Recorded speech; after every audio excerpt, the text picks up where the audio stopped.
Gio Halalon pineste ang Barangay Ginebra. Tyler Bay takeover lumilipad. Maverick Ahamnisi nagparamdam na sa Barangay Ginebra. Mainit ang kamay, pinakita ang outside shooting. Chito Victolero nagreklamo, pinagsisigawan ang referee. Tyler Bay hindi makapaniwala sa alat ng kanyang opensa. Coach Chito napapakamot na lang. So eto na nga ang pinaka-inaantay na Manila Clasico sa pagitan ng Barangay Ginebra kontra sa mainit na kupunan na Magnolia Hotshots. Unang Manila Clasico ngayong season, tapat ang Tony Bishop at Tyler Bay. Bago agad sa Ginebra, Japet Aguilar sa starting five. Well, opening period, mainit agad yung simula ng Barangay Ginebra. 6-0 run agad sa pangunguna nitong si Japet Aguilar. Nice offensive rebound, isubo na lang niya yan.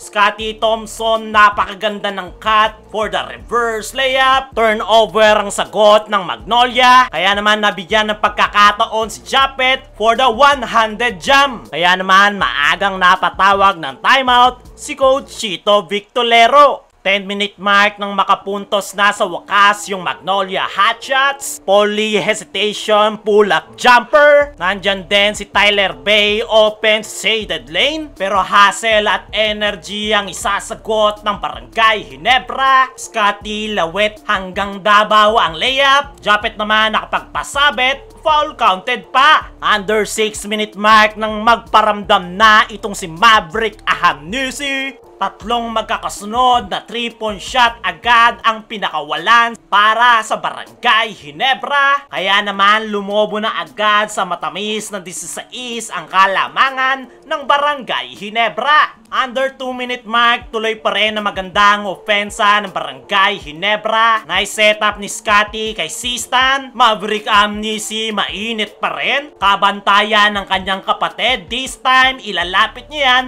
for the easy twos. Tyler Bay hindi makapaniwala sa alat ng kanyang opensa. Coach Chito napapakamot na lang. Natapos yung first period 34-16 in favor of Barangay Ginebra. Maverick Ahamnisi ang nanguna dyan na may 11 points at 5 rebounds. Second quarter, nagkaroon ng mini run ang Magnolia Hotshots. Mark Barroca sa free throw area. Lulusutan lang ni De La Rosa ang bantay ng Ginebra rookie. Pero Barangay Ginebra mainit pa rin ang opensa. Pangungunahan niya nitong si Scotty Thompson. Scotty na iwang open, patay ka dyan. Sasali din dyan si Nards Pinto. Bishop naman mamemeste sa loob ng painted area. Kasama niya dyan itong si Christian Stan Hardinger. Struggle ang Magnolia sa depensa ng Barangay Ginebra. Chito Victolero nagreklamo, pinagsisigawan ang referee.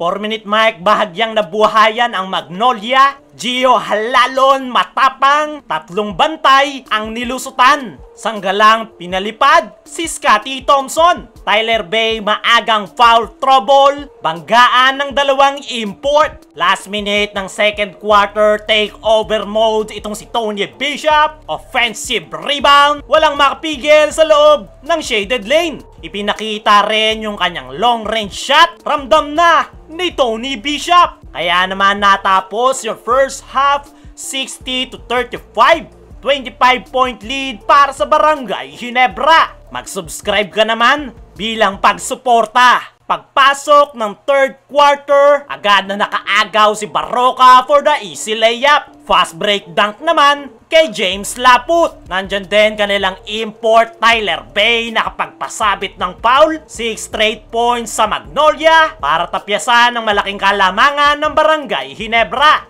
Japet Aguilar ang pamatay sunog. Pinosterize pa si Rome De La Rosa. Tutulong din si Maverick Ahamnisi. Balik sa 20 ang kalamangan ng Barangay Ginebra. Halfway mark ng third period, inaalat yung depensa ng Barangay Ginebra. Gio Halalon pineste ang Barangay Ginebra. Aatakihin ang depensa sabay floater. Halalon pa rin another floater. Halalon hindi pa tapos, nilampasan lang ang depensa para sa kanyang 6 straight points. Ang ganda pa ng setup kay Ian Sanggalang. Kaya naman naibaba niya sa 11 ang lamang ng Ginebra, 70-59. Gio Halalon tuloy-tuloy pa rin magbabaon sa 3-point area. Kaya naman natapos yung third quarter, 72-64. Baba sa single digit ang lamang ng Ginebra. Fourth and final quarter ay dito na nga nagkaalaman ang dalawang kupunan. Stanley Pringle ang bubutas sa Barangay Ginebra. Sanggalang naman sa Magnolia Hotshots. Paulie nice steal para sa kanyang breakaway layup. Baba sa 5 lamang ng Ginebra. Stanley Pringle answering the call. Atake sa loob. Nanghihingi pa ng foul. Pero Mike Baroka ang sasagot para sa kanya. Tyler Bay naman galit na galit sa ring. Sasagutin naman ang 3-point shot ni Stanley Pringle. Dying second ng fourth quarter ay intense ang laban ng dalawang kupunan.